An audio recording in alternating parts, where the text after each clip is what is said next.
Data pipelines fail silently. This dataset stopped loading 45 days ago.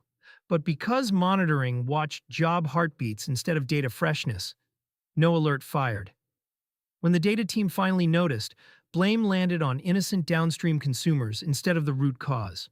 DataHub Rail Agent fixes this with three ideas: capture-based health checks, meaningful alerts, and lineage walk root cause triage. First run, 3 probes, freshness, lineage, and schema against every dataset in the estate.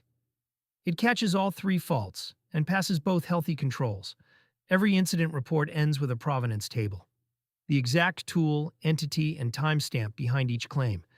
Nothing in the evidence is generated text. If it's in the report, it came out of the graph. Day 2, nothing fixed. The same 3 datasets fail, but the digest now says chronic, day 2, instead of new. Nothing was backdated and no clock was faked. The difference is the state history the first run wrote. That's the core idea. Fire on meaningful change, not raw thresholds. It fires on break, says still broken, then recovered. One flag in the verdict goes back into DataHub itself, a searchable status tag and structured properties on the dataset page. Any other MCP-reading agent now inherits this health context for free. And check monitor proves the monitor is alive from what it wrote into the graph, never from a heartbeat.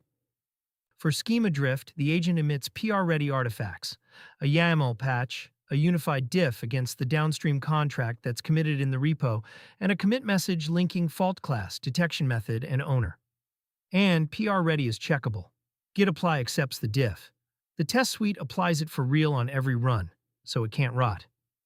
The whole demo is reproducible. Sample outputs holds the artifacts from a real 2-run pass, regenerated by a script rather than written by hand. 220 tests, never raise contracts, and an upstream patterns guide contributed back to the DataHub MCP server repo.